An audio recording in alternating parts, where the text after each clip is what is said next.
चलिए बेटा, good evening all of you. Chapter 4 admission of A partner हमने last class में स्टार्ट किया था, जिसमें हमने पढ़ा था कि हम वहाँ पे 4 टॉपिक्स मेनली पढ़ेंगे। क्या क्या? New profit sharing ratio and sacrificing ratio, उसके बाद रिवैल्यूएशन अकाउंट, ठीक है, पार्टनर्स कैपिटल अकाउंट और कैपिटल एडजस्टमेंट, है ना। तो हमने अपना फर्स्ट टॉपिक शुरू किया था न्यू प्रॉफिट शेयरिंग रेशियो की कैलकुलेशन एंड सैक्रिफाइसिंग रेशियो, ठीक है। इसमें हमने केस फर्स्ट किया था अभी तक।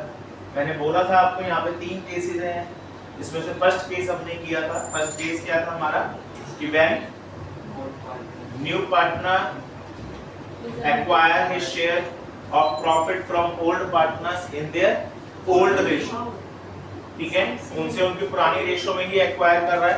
तो जब पुरानी रेशो में ही एक्वायर कर रहा है, ठीक है, तो वहां पे भी हमने 3 कंडीशंस देखी थी। फर्स्ट केस में क्या था? फर्स्ट कंडीशन में कि नथिंग इज गिवन, कुछ भी गिवन नहीं था, सिर्फ ओल्ड पार्टनर्स थे, उनकी ओल्ड रेशो ये थी, नया पार्टनर आया इतने शेयर के लिए, न्यू रेशो निकालो।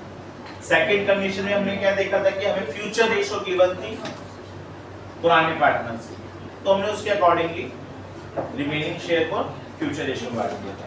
और थर्ड केस कंडीशन हमने क्या देखी थी उसकी कि when one of the old partner retain his original share, ठीक है, तो रिमेनिंग शेयर निकालने के लिए न्यू पार्टनर का शेयर और वो रिटेनिंग शेयर माइनस करेंगे, बाकी बचा हुआ शेयर दोनों पार्टनर्स को बांट देंगे उनकी 2 रेशो, ठीक है, ये हमने किया था।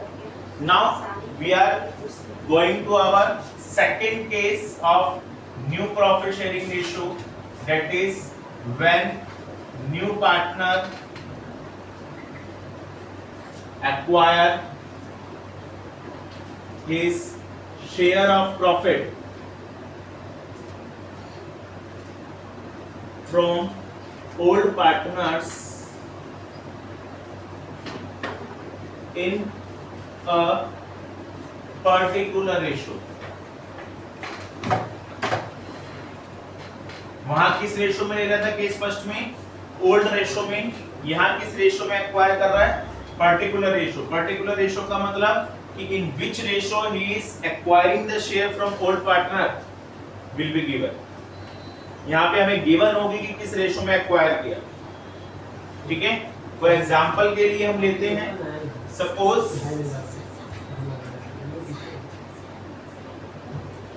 x by were partners with ratio 5:3, ठीक है। Z was admitted for 1/6 share which Z acquires his share from X and Y in 2:1। किस रेशो में एक्वायर किया वो गिवन, 2:1 में एक्वायर किया। Z ने अपना शेयर किससे? X and Y से 2:1 में एक्वायर किया। तो कितना एक्वायर X से किया, कितना एक्वायर Y से किया ये नहीं पता। हमें ये पता है कि Z का जो भी शेयर है उस शेयर का 2/3 पार्ट X से लिया, 1/3 पार्ट उस Y से लिया, लेकिन लिया कितना है एक्चुअल शेयर ये नहीं पता हमें। तो Z acquires from X 2/3 of 1/6। Z का शेयर 1/6 है, उसका 2/3 पार्ट X से लिया है, तो कितना हो गया ये? 2/18, है ना। Again Z acquires from Y 1/3 of 1/6, 1/18, ठीक है। तो टोटल 2/18 शेयर X से लिया और 1/18 शेयर Y से लिया, तो X new share will be, X का शेयर क्या था पहले? 5/8, इसने 2/18 सैक्रिफाइस कर दिया, तो माइनस एलसीएम क्या आ गया?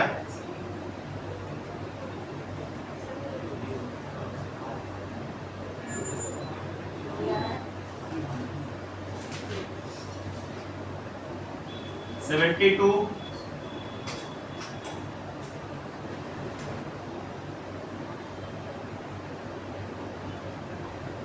ठीक है। y is new share 3/8 minus 1/18, LCM 72, 27 minus 4 21/72. Now Z's new share, Z का शेयर क्या था पहले 1/6 दिया हुआ था हमें, but to equalize the denominator we have to multiply divide by 12. So his share will be 12/72. So therefore new profit sharing ratio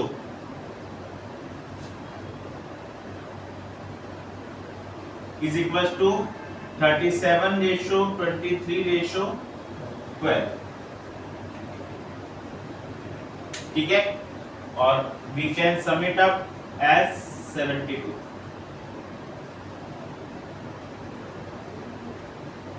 clear? तो हमें क्या गिवन थी कि किस रेशो में एक्वायर किया, तो इस केस में जिस रेशो में एक्वायर किया है यही रेशो सैक्रिफाइसिंग रेशो होती है. Sacrificing ratio is given in this case. इस केस में सैक्रिफाइसिंग रेशो गिवन होती है. ठीक है, क्लियर? दूसरी चीज यहां पे क्या लिखा होता है, he acquire his share from word होता है. ठीक है, एक और एग्जांपल अगर लें, P and Q were partners with ratio 3:2.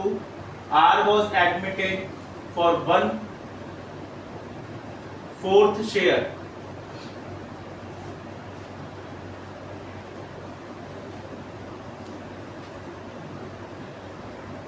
R takes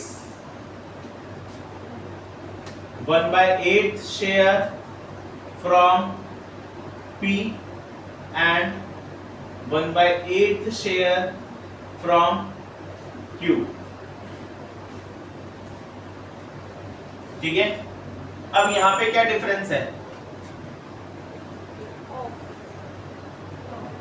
यहां पर आपको दिया हुआ था किस रेशो में एक्वायर किया, हमने उस रेशो से मल्टीप्लाई कर कर क्या किया था, शेयर निकाला था कि कितना शेयर एक्वायर किया. यहां पर आपको सीधा सीधा शेयर गिवन है कि 1/8 शेयर R से P से लिया और 1/8 शेयर Q से लिया, तो अब मल्टीप्लाई नहीं करना हमें. यहां पर जब हमें रेशो गिवन थी तो हमने उसका 2/3 पार्ट 1/3 पार्ट करके पहले शेयर निकाला फिर माइनस किया. यहां आपको डायरेक्टली कितना कितना शेयर एक्वायर किया वो दिया हुआ है, रेशो नहीं दी हुई, सीधा शेयर ही दे दिया कि इतना शेयर P से लिया इतना शेयर Q से लिया.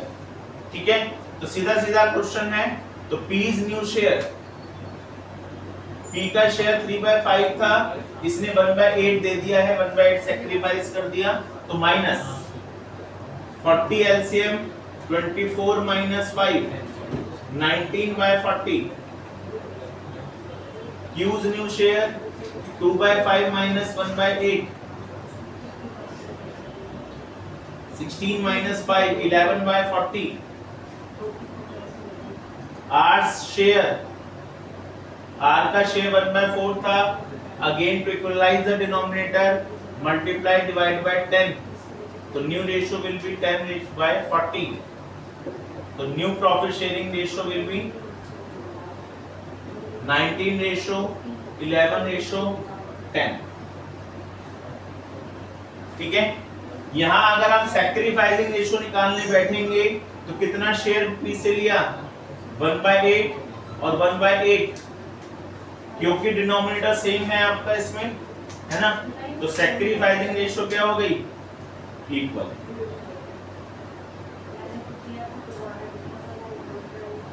ठीक है, सैक्रिफाइसिंग रेशियो क्या हो गई, इक्वल.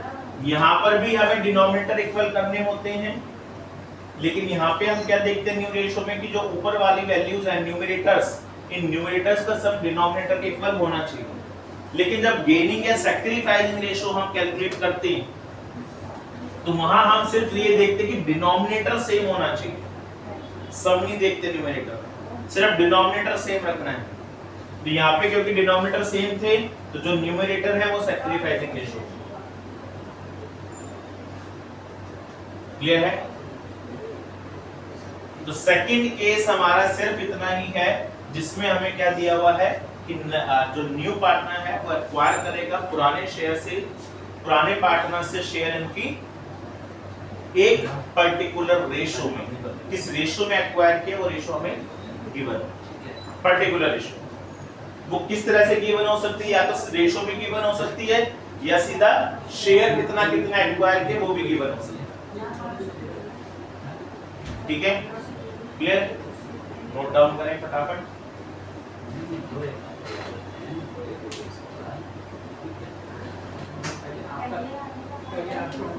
चलिए केस थर्ड। ठीक है, case third.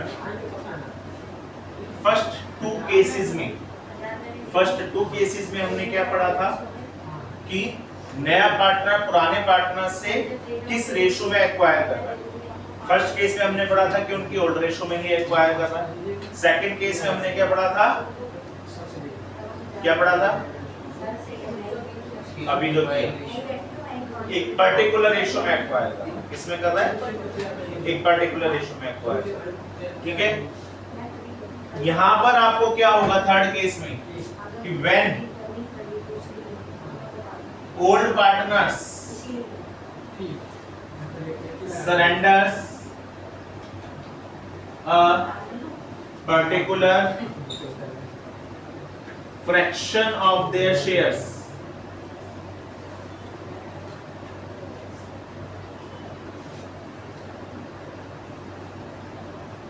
in favor of a new partner.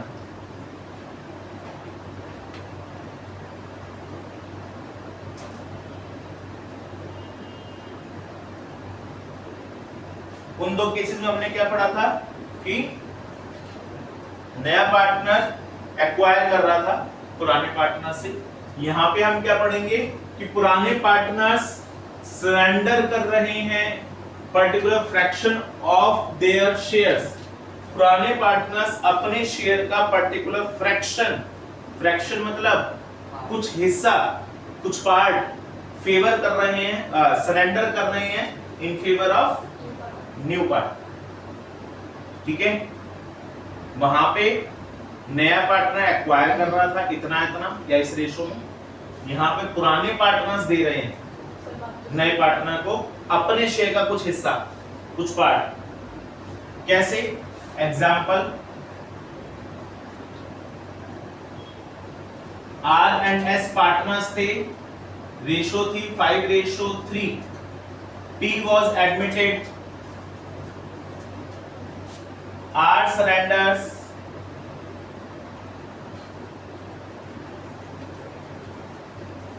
1/6 of his share and S surrenders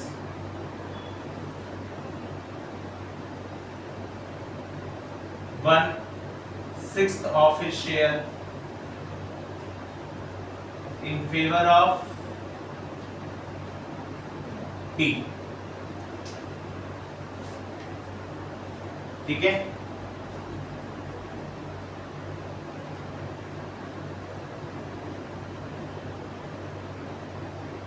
R surrenders 1/8 of his share and S surrenders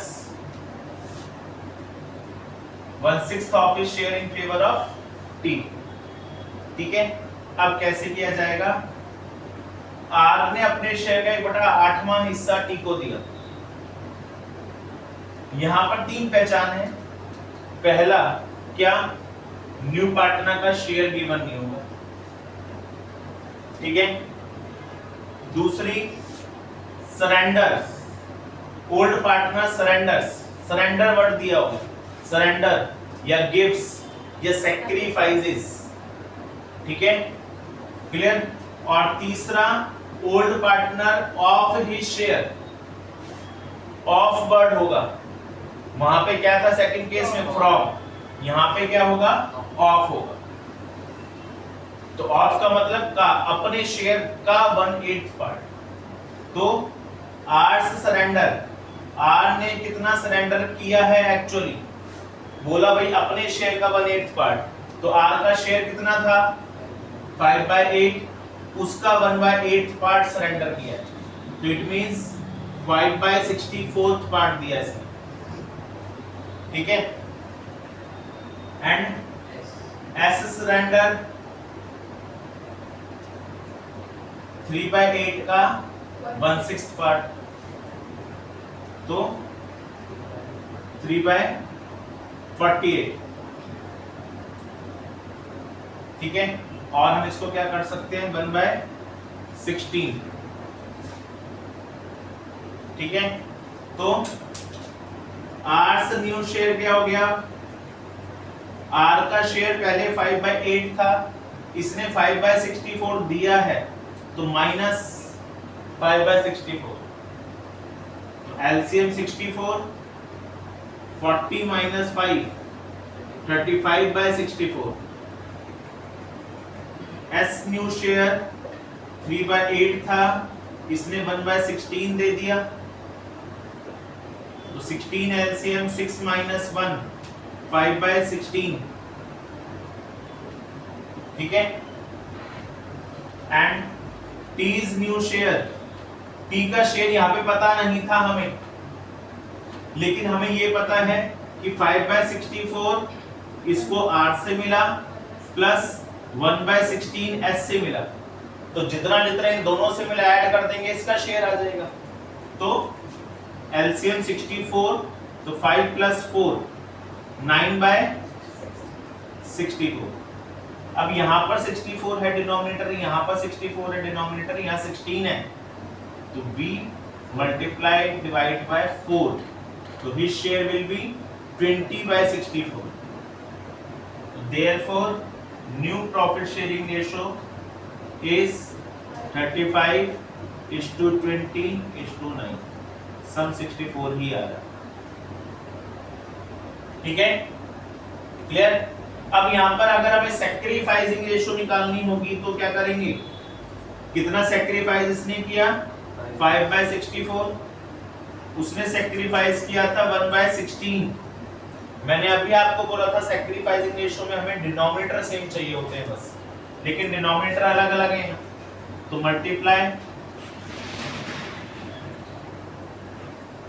तो देयरफॉर सैक्रिफाइसिंग रेशियो क्या हो गई 5:4, क्योंकि डिनोमिनेटर सेम हो गए, इग्नोर इट, तो 5:4 क्या हो गई सैक्रिफाइसिंग रेशियो, क्लियर है। तो फर्स्ट केस हमने पढ़ा था कि फर्स्ट केस में जो ओल्ड रेशियो होती है वही क्या होती है सैक्रिफाइसिंग रेशियो, सेकंड केस में आपको सैक्रिफाइसिंग रेशियो गिवन होती है ना, जिस रेशियो में एक्वायर कर रहा है वही रेशियो तो सैक्रिफाइसिंग है। अब थर्ड केस में क्या करेंगे, मल्टीप्लाई करके जो शेयर आया था इसके बेस पर हम क्या निकालेंगे, इनकी सैक्रिफाइसिंग रेशियो, डिनोमिनेटर इक्वलाइज कर, क्लियर, कोई प्रॉब्लम। अगर एक क्वेश्चन लें हम, ए बी पार्टनर्स थे, रेशियो थी इनकी 4:3, C was admitted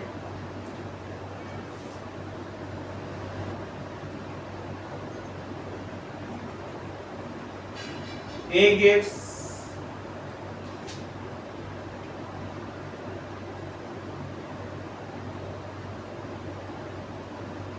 half of his share and B gives 1/7 from his share in favor of C, then how we will calculate the new ratio। अब यहां पर हमें क्या दिया हुआ है, ठीक है, ओल्ड रेशियो दे दी दो पार्टनर्स की, नया पार्टनर है उसका हमें शेयर भी नहीं दिया हुआ है ना, शेयर नहीं दिया हुआ, ठीक है कोई बात नहीं, लेकिन A gives half of his share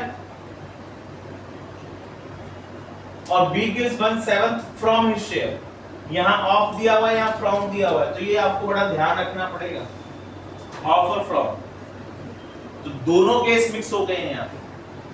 तो हम क्या निकालेंगे, ए सरेंडर क्या है, हाफ ऑफ 4/7, तो 2/7 कर दें। और बी सरेंडर क्या था, 1/7 थी तो है, क्योंकि B gives 1/7 from his share, तो 1/7 ही तो दिया है उसने, ऑफ थोड़ी है, मल्टीप्लाई थोड़ी करेंगे हम यहाँ, फ्रॉम है, इतना ही दिया है। वहां पे अपने शेयर का आधा हिस्सा दे दिया, तो 4/7 का हाफ 2/7, और बी ने 1/7 दे दिया फ्रॉम हिज शेयर, अपने शेयर में से 1/7 दे दिया, तो 1/7 ही तो दिया। तो now A's new share 4/7 minus 2/7, तो 2/7 आ गया। 20 न्यू शेयर 3/7 था, इसने 1/7 सैक्रिफाइस किया, तो 2/7 आ गया। सी शेयर, सी को 2/7 ए से मिला प्लस 1/7 बी से मिला, तो इसका शेयर हो गया 3/7, तो therefore new PSR is equal to 2:2:3, ठीक है। और सैक्रिफाइसिंग रेशियो अगर यहाँ देखेंगे हम तो क्या आ रही है, सैक्रिफाइसिंग रेशियो 2:1, क्योंकि 2/7 और 1/7 डिनोमिनेटर सेम, 2:1, ठीक है। तो ऑफ फ्रॉम ये बहुत ध्यान रखने वाली बात, क्लियर, करें नोट डाउन।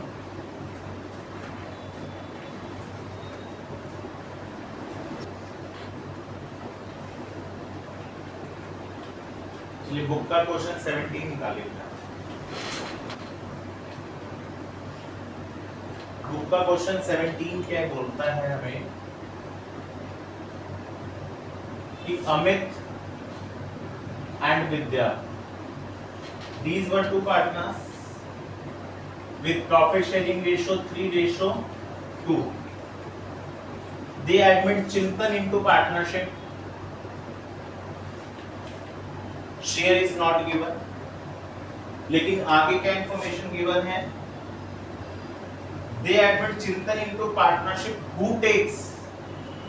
तो Chintan takes 1/5 of his share from Amit and 4/25 share from Vidya. Calculate new ratio. अब ये क्या केस है, अभी हमने जो केस पढ़ा वहां पे भी ऑफर फ्रॉम दिया हुआ था, लेकिन वहां पे और यहाँ पे डिफरेंस क्या है, ऑफ फ्रॉम में वहां पे आपको क्या दिया हुआ था कि ओल्ड पार्टनर सरेंडर कर रहे हैं ऑफ हिज शेयर या फ्रॉम हिज शेयर, है ना। यहां पर क्या दिया हुआ है, new partner takes 1/5 of his share, मतलब चिंतन ने अपने शेयर का 1/5 पार्ट अमित से लिया, लेकिन मुझे चिंतन का शेयर ही नहीं पता था। अगर शेयर पता होता तो सीधा उसका 1/5 देख लेते हैं, मुझे उसका 1/5 पार्ट अमित से लिया, लेकिन मुझे उसका शेयर नहीं पता। आगे क्या बोल रखा है, 4/25 शेयर फ्रॉम विद्या। अब इसका मतलब क्या है, 4/25 शेयर विद्या से लिया है, ऑफ हिज शेयर नहीं लिखा, यहाँ 4/25 ऑफ हिज शेयर नहीं लिखा, इतना ही शेयर विद्या से लिया, मतलब विद्या से कितना लिया वो तो गिवन है, लेकिन अमित से कितना लिया वो नहीं गिवन। ये दिया हुआ है अमित से कि अपने शेयर का 1/5 पार्ट लिया, लेकिन उसका अपना शेयर तो गिवन नहीं था, ठीक है। तो यहां आपको छोटी सी एक चीज ध्यान रखनी है, क्या कि चिंतन टेक्स फ्रॉम अमित क्या 1/5 ऑफ x, x क्या है, लेट सी शेयर, अगर हमने चिंतन का शेयर x सेलेक्ट कर दिया है ना, तो अमित से कितना लिया 1/5 ऑफ x है ना, और विद्या से कितना लिया होगा 4/5 ऑफ x। 4/5 कहां से आया, अगर 1/5 शेयर अमित से लिया तो बचा कितना भाई, 1/5 का मतलब टोटल 5 पार्ट हैं, उसमें से एक पार्ट अमित से लिया तो बाकी कितने पार्ट बच गए 4 पार्ट्स, मतलब 4/5 ऑफ x किससे लिया है, विद्या से लिया। ठीक है, अब विद्या से कितना लिया एक्चुअली वो हमें पता था, तो विद्या से एक्चुअली कितना लिया था 4/25, जो कि किसके बराबर है 4/5 ऑफ x, मल्टीप्लाई कर दिया इधर तो रेसिप्रोकल हो जाएगा 5/4 equals to x, 4 to 4 cancel, तो x share equals to 1/5, means c share क्या आ गया हमारा 1/5। ठीक है, क्लियर। अब c takes from Amit 1/5 of 1/5 that is 1/25 इससे लिया और 4/25 इससे लिया, है ना। तो अमित न्यू शेयर, अमित का न्यू शेयर क्या होगा 3/5 पहले था, 1/25 इसने सैक्रिफाइस किया है, तो इसका शेयर कितना हो गया 15 - 1 दैट इज 14/25। विद्यास न्यू शेयर 2/5 पहले था, 4/25 इसने दिया है, सैक्रिफाइस किया, तो 5, 10 - 4 6/25 एंड सी शेयर 1/5 था, कैलकुलेट किया अभी हमने x 1/5, अब 25 के लिए मल्टीप्लाई डिवाइड बाय 5, तो न्यू शेयर विल बी 5/25, तो therefore new profit sharing ratio क्या हो गई आपकी 14:6:5। ठीक है, और sacrificing ratio 1/25 and 4/25, it means 1/4।